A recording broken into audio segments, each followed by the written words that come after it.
recorded. All right, so I am Felicia Muhammad, your spiritual life and business transformation specialist, healer, intuitive strategist, cast member of the HLIC movie, president of Oneness Wellness Foundation, happy hair expert, certified awakening dynamics practitioner. And today we are here because I have a client who wants to give her testimony. And we're going to do this via Blab. We're going to do this video testimony that's going to be posted on my site under rave reviews from some session work that we have been doing. So, and welcome, Dr. Ron. Welcome. Hello, Dr. Ron. Hello. How do you pronounce your first name? Shifa. Shifa? Shifa, yes, sir. Okay, now. Yes. Okay.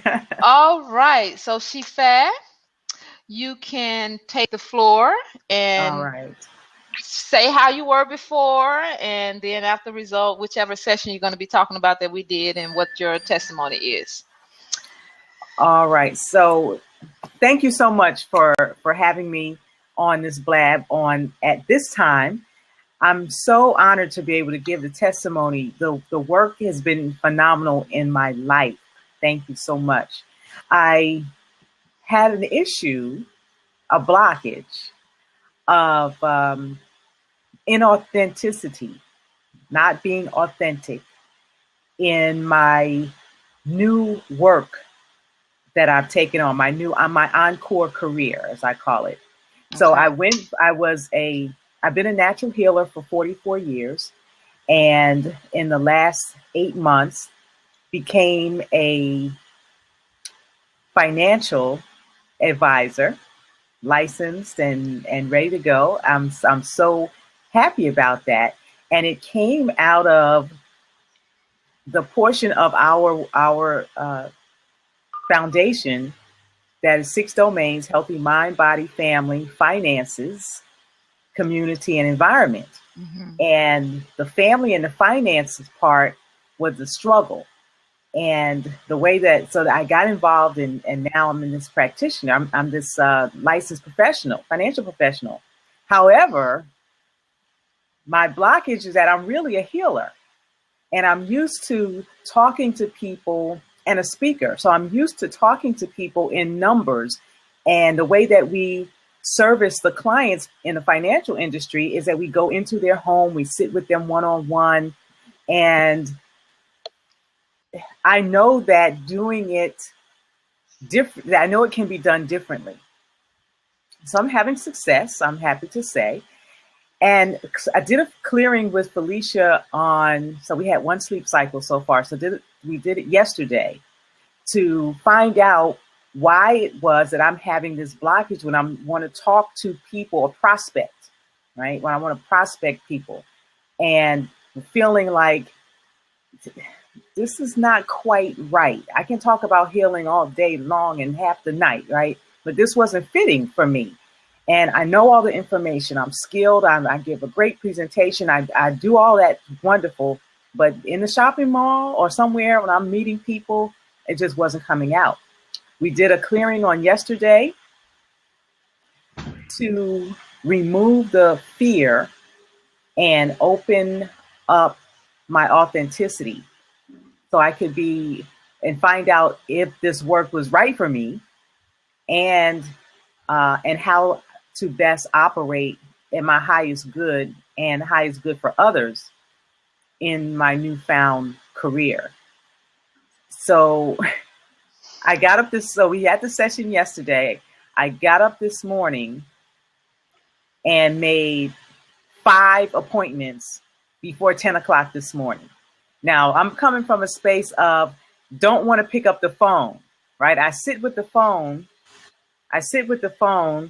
and don't, right? I sit with the phone in my list, and I got a great list, leads and all that, warm market, and I don't make the calls or make an excuse for not making the calls, or I make 3 or 5 calls and don't continue. And this morning I get up, I make a few calls, I do some texting, I make 5 appointments. My calendar is booked up for next week, and people are still calling. I just got a text from somebody answering me from the calls I was making this morning. That is nothing short of a transformative breakthrough for me. And I don't feel the fear. I don't feel the blockage. So when I pick up the phone, there's no charge. There's no energy of, so I just started, I still have my jammies on. I'm like at it and contacting people. We also had the opportunity. I grew up kind of having it all. My parents were entrepreneurs, and when I was 17, my dad was shot, and he didn't die, but it changed the whole dynamic of my family. The wealthy lifestyle that I was used to living kind of disintegrated around me, and so I've been carrying around several things. One we figured out today was rejection, and another was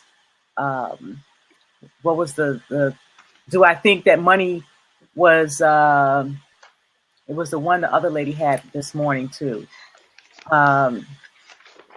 About having enough time to do everything. Right. Okay. So having enough. Right. So I just turned 59, and Get out of here.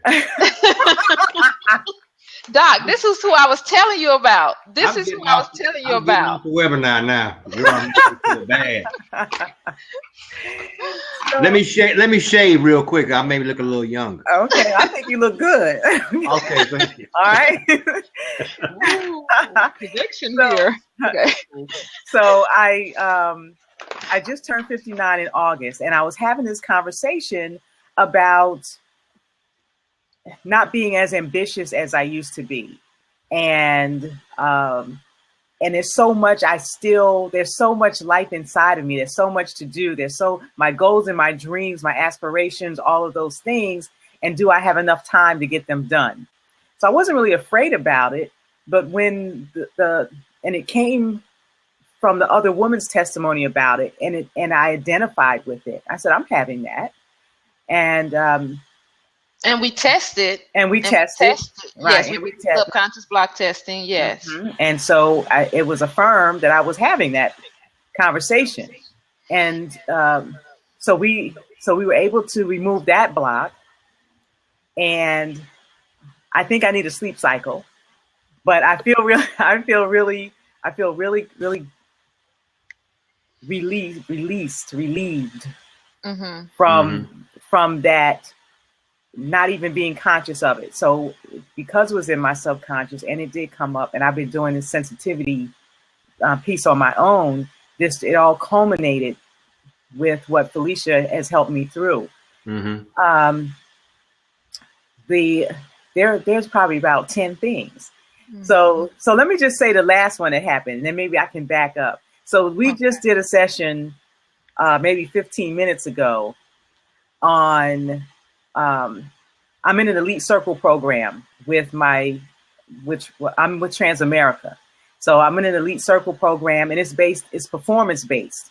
So you have so many accounts in a certain amount of days, and new associates come on board, and they give you so many points. And if you don't make enough points, you're out. You don't get to come back for the next session. So I shared with Felicia that, I'm not really competitive like that. I've never been like that. As a healer, I kind of, I'm like woosah. So I'm not really competitive like that. And then it just it came out of me and said, ever since I was a little girl, I used to not play games because I didn't want to lose. So she said, "Oh, we need to work on that."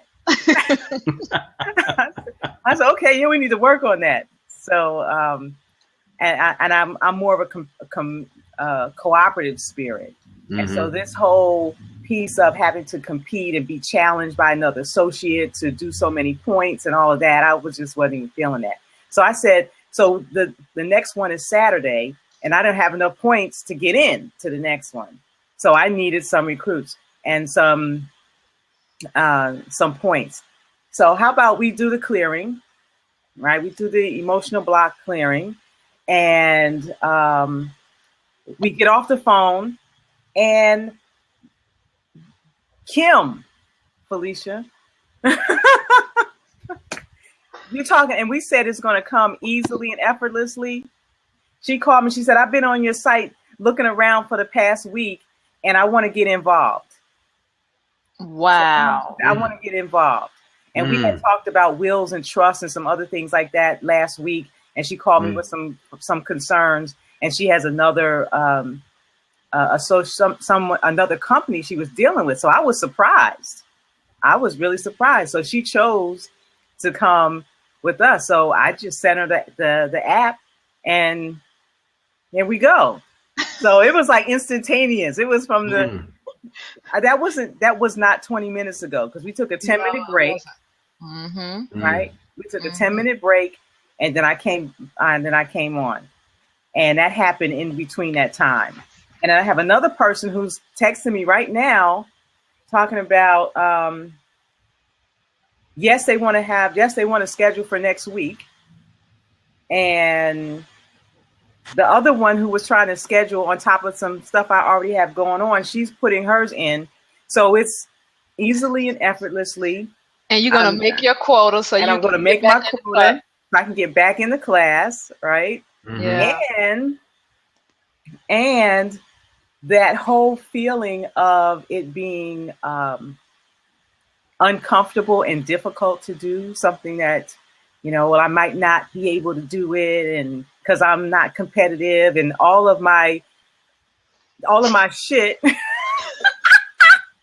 That sounds familiar. Right. So my self-healing inner talk, right? So getting that together. I also, this has really been a haunting. And now that I think about it, Felicia, I was having, we did some past life regression. So that part of the fear of rejection was that I was rejected as a healer 5 lifetimes ago. And one of the things that I have that's connected to that is that I would open the door, like if I'm going to the restroom, to the bathroom, and I open the door, I would have a imagery would come up where people would, when I open the door, I would see people who've been hung. Yes, and I was one of them.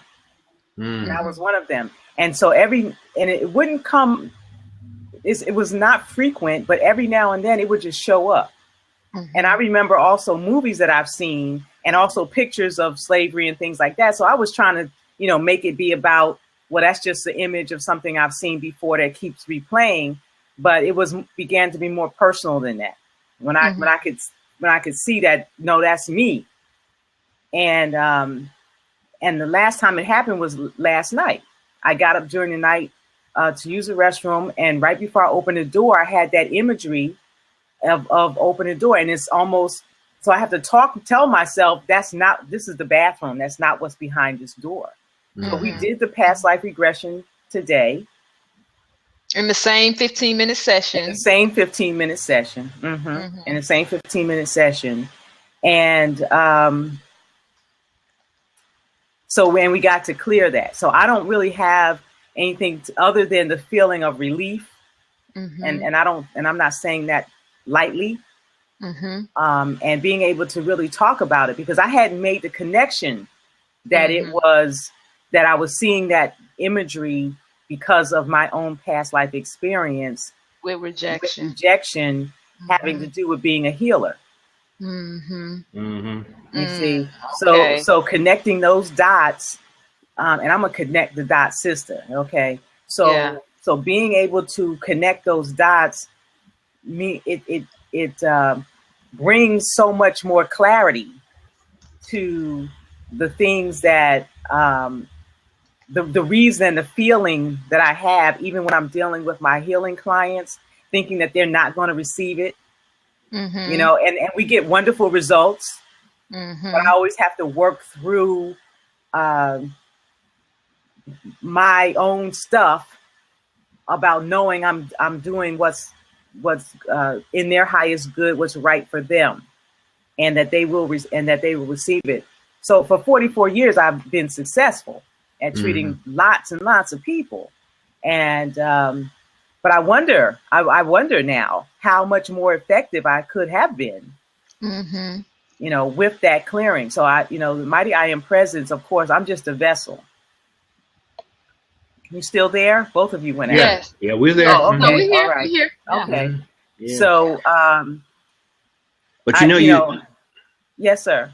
You mentioned that clearing, and I'm going to say something based on what I know and what my background is, and I'm sure what I say will be similar to what Felicia would say, because we're all on the same page. We just say things differently.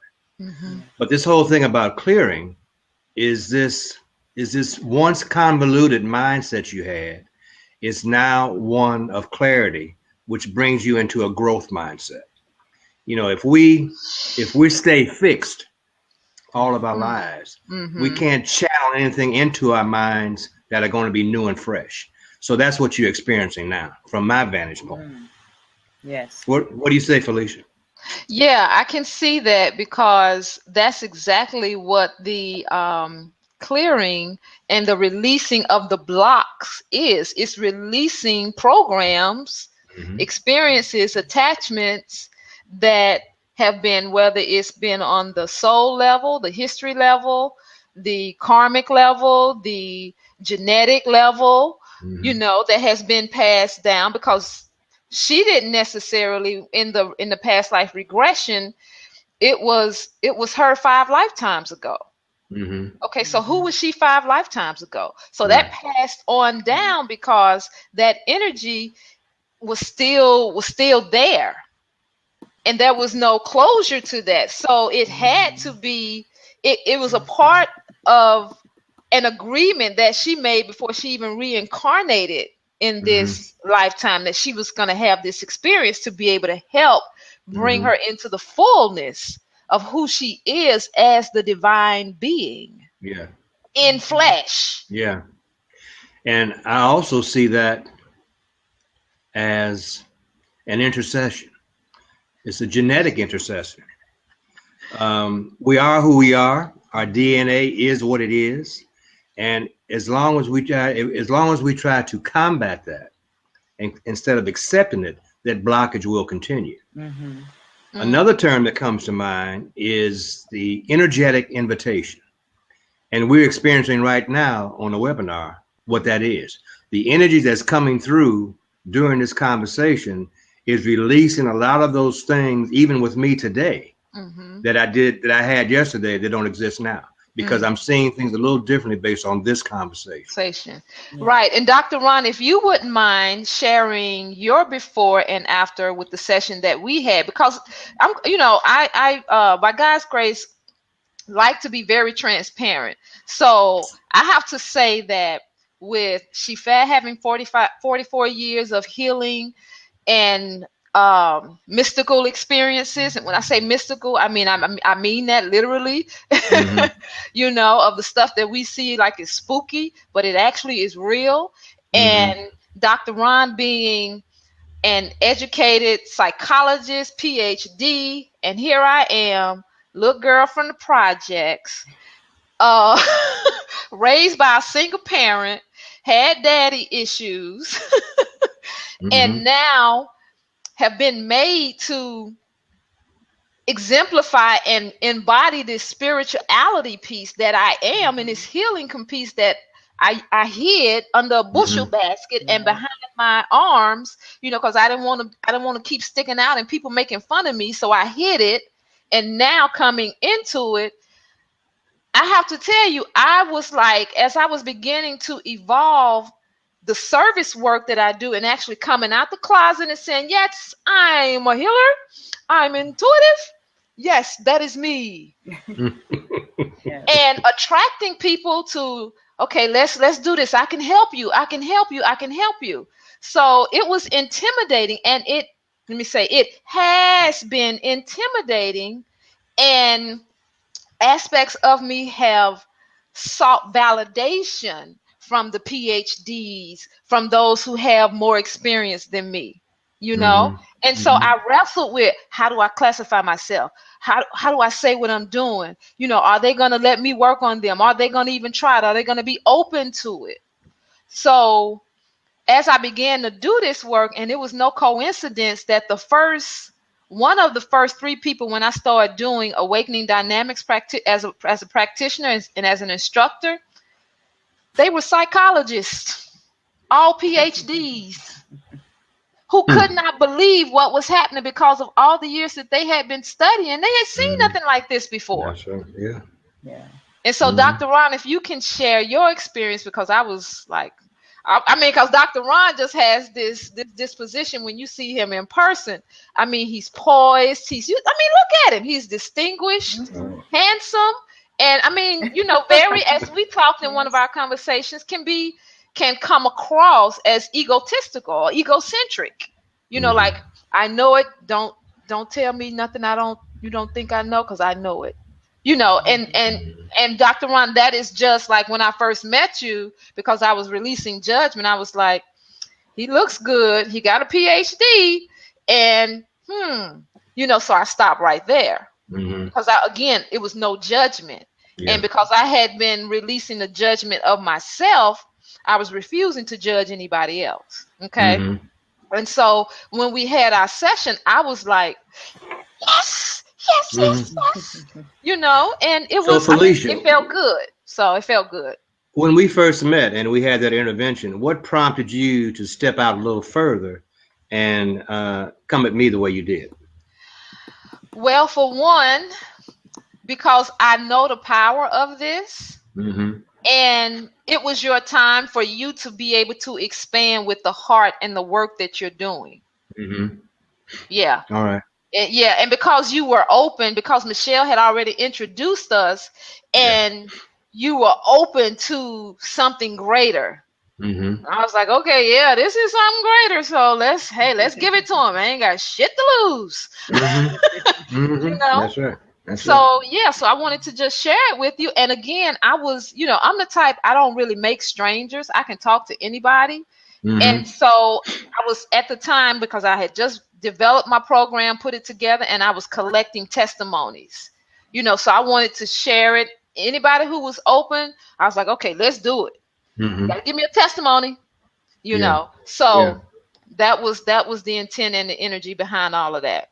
Okay.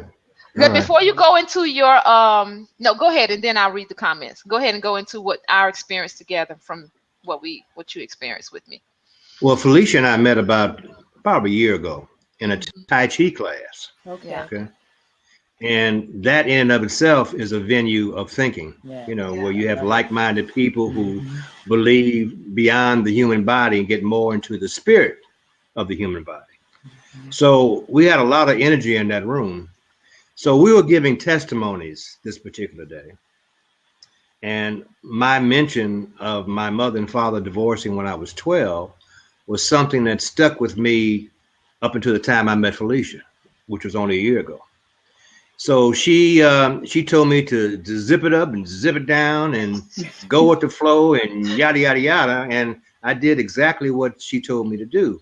And she was asking me a battery of questions, and I answered them very honestly, because I know once you shut down, once I enter this PhD Western academics that I have, I'm not going to hear anything she says. So I never have really been in a place of having a fixed mindset. Had I been in that place, I never would have accomplished the things that I have to this day. So having a growth mindset is clearly the most important thing to dealing with what we're talking about today. So my experience with Felicia was just overwhelming for me, because I thought about it that night. I pondered it all week. And when we met again, I shared with her the experience that I had, and it brought me in touch even more with my spirituality. And I'm just beginning to find out what that is. And now I'm able to tie that in with my background as this PhD academic, if you will. And when I do that, it makes a lot more sense to a lot of other people. But a lot of them can't understand it because they're not receptive enough yet. And that's what these kind of sessions, these kind of discussions will bring people, because it allows them, or should allow them, to open up this vessel that we call a brain and allow something new to come in without being intimidated or without being regarded as some kind of hypocrite because you breathe something different that somebody else doesn't believe. Yes, excellent, excellent. Mm-hmm. I'm so the thankfulness and the gratitude that comes up for me with hearing your testimony, Dr. Ron, because Felicia and I have been partners for 15 years. So we kind of expect that we're going to get from one another. Yeah. And she's been, I've mentored her for a long time, and remember a time when she was not calling herself the healer, you know. So the growth that you talk about is so evident in and beautiful in what you and I got to experience in Felicia embracing the motion of divinity in her, in her, as her. So I'm just very, very, very grateful. I noticed in the comments someone was talking about the I am, and so one of the things that Felicia does in the session is when she asks those questions, and she'll, in some portions of it, she'll say, ask your creator or God, and whatever you put, whatever name you use in there. And so for me, it's my beloved, mighty I am presence. So I'm grounded in a spirituality that I am. And as that is the name of God, and wonder, and for me, it's about the oneness. So nothing fits oneness better than I am that I am, because it's all in all. Encompassing. Right. It's all in all. So the Oneness Wellness Foundation that Felicia and I run together is grounded in that I am. So I just wanted to, because what I noticed over in the chat is that we have a spiritual community here, and we have a spiritual community here, and I want to acknowledge them and thank them for being here. Yes, so Tony says, when we let and accept and come into one with the mind of Christ from my experience or the path I've come through, that's in parentheses, then we are poured out and receptive and vessels and intercessors. We become the divine I am. Have to go, but I expect spirit will reconnect. Okay, Tony, yes, give thanks. We will connect. Yeah.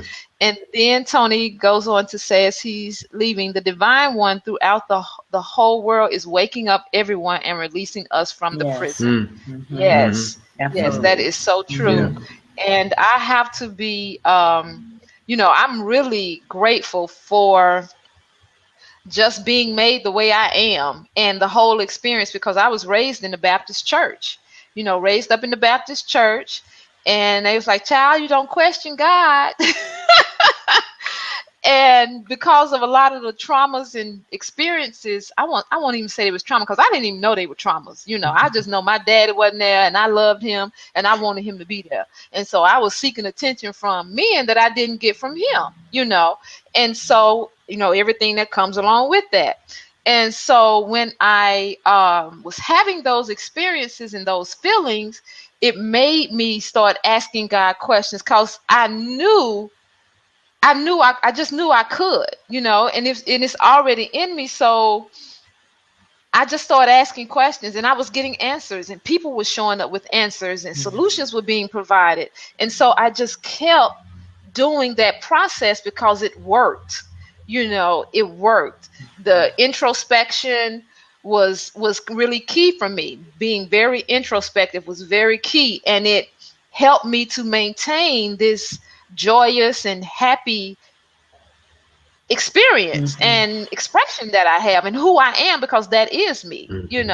I'm not to say that I'm not perfect, but I have my days, but they're not too many of them, and I'm glad about that. At first I used to wonder, well, dog, stuff happening to everybody else, why don't nothing happen to me? I mean, you can see the naivete in that just right there. because it was a blessing. Yeah.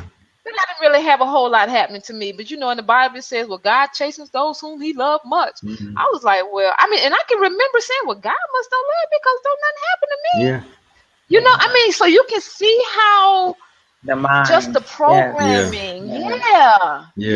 And I believe if I had not have had the inner guidance within me to know, yes, you can ask questions. Ain't no telling what today would look like, but I'm grateful that I knew that and I followed through on that without even understanding that that's what I was doing. Mm-hmm.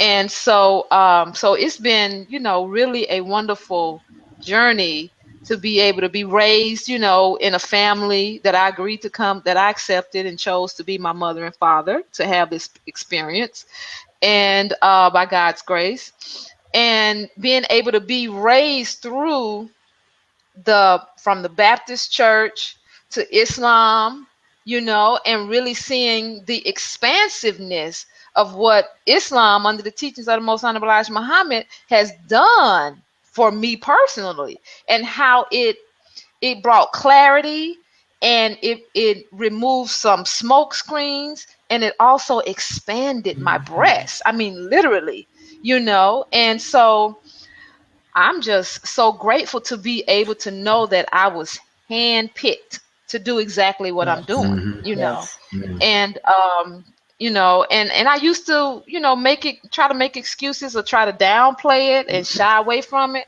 But it's like, no, you don't have to do that no more, because again, with all the healing work and the energy work and with the nutrition, and that's what I love about Oneness Wellness, because it's a holistic approach. With all areas, because when your heart stopped working, it shut everything down. That's right. So the body is a system, and that's how we have to look at our life. Our life is a system of things going on, and we have to approach it from a systematic view and a holistic approach, because we have everything that we need within inside of us. We just have to know how to extract it, and that's what I do. That's what Shifa does in her own right. That's what Dr. Ron does in his own right, in his own way. And it's a beautiful thing. And I just love this power of oneness, people organized with evolving responsibility, So it's a beautiful thing. It is. Do you ladies find that the more you get in tune with who you are as this spirit of strength and awareness, do you find that you walk into situations that could be volatile if you allowed it to be? Oh goodness. Okay. Yes. All right. Yeah. Now let me expand on my thought and my question. Okay. This has happened to me as early as today when I went to get a pedicure. Okay. Yeah, I take care of my feet, Felicia. Yeah. No, I'm not laughing at that. I'm just saying, when you went to get a pedicure, you almost had to beat somebody down. Right. So this is a salon that I go to frequently, and it just so happened that the lady that did my pedicure, she knew I was an author, and she knew a little bit about me, but she didn't know anything about me after today. So we were talking, and she said, well, Dr. Ron, what do you actually do? And I went into this whole thing about writing the book, Simply Common Sense, the Discipline of Uncommon Reasoning. Okay. And when the average person hears that, they don't know what the fuck you're talking about. I mean, say, oh, okay. Well, if you don't understand, start asking questions. So this was a time for her to start asking me questions. So I kind of broke down to her exactly what was keeping her back. And the biggest thing about what she does do is procrastinate. So I told her, I said, now that's what I call a stuck point. Now, for the sake of this conversation, ladies, and Felicia already knows this, a stuck point is anything that you can resolve yourself by way of your thinking progression. All right. A problem, on the other end, is something that somebody has to help you out of. All right. So I don't deal with that. That's beyond the scope of my comprehension at this point. So I said, you're a procrastinator. You want to do this, you want to do that, but you tell yourself, okay, I can do it later, I can do it tomorrow. And see, none of that time is ever promised to any of us. So when I left there, she bought 3 books from me. She said, when are you going to have another seminar? And I want you to come back and talk to my daughter. All right. So that's one thing. All right. The other thing, you know Ron Garner, Felicia, my friend, the short guy. Yeah. The short guy. Yeah. We left the health club the other day, and he needed air in one of his tires. So when we pulled up to the air pump, this kid, I guess he's about 25, he was struggling trying to get some air in this tire. And I'm going to move through, Glaze, because I know you want to talk, but this is really... No, I got another one at 3:05. I got to do the manifestation at 3:05. Okay. So I'm going to fast forward. So this kid was looking at us thinking that we were trying to hurry him up, and he was getting an attitude in the process, all right? So he allowed us to go up there. Ron wasn't moving quick enough. So he was talking to a friend, and he said, yeah, I let these 2 niggas up there, and now they're just kind of taking their time. So I said, why do we have to be niggas? And he says, well, you know what I did? I did you a favor. I said, yes, you did. But what we're telling each other is that you were gracious enough to let us get in there so we could get out. So he looked at me and I said, why are you continuing to argue with me? Why are you fussing and hollering? I said, you have an evil spirit. And he said, no, I don't. I don't have an evil spirit. I said, see your tone? You got an evil spirit. I said, maybe you're having a bad day, but I'm going to get out of this car, not to confront you physically, but I want you to shake my hand. And my name is Alston. You can call me Mr. Ron, Mr. Alston, whatever you need to do. But my name is Alston. It's not nigga. Not today, tomorrow, any other time. This kid backed off of me so quickly when I questioned his spirit. And he said, Mr. Alston, I'm so sorry. Okay. So that could have been totally different kind of situation. That's when people get killed, get hurt, you know? Right. So I say that, ladies, because I run across this more and more all the time. And I think I do is because of where I am now. You know, I'm tied in to my spirituality. And if I step out there and lose control of that, you lose control of all situations. And that's all. Right. Right. Yeah. Very good. Okay, guys. Well, thank you so much. Alrighty. So we're going to be hopping over to 3:05 at what we doing? Manifestations. Do you really believe what you saying? And how it ties in. I didn't believe nothing I just said. So I'm going to get it on.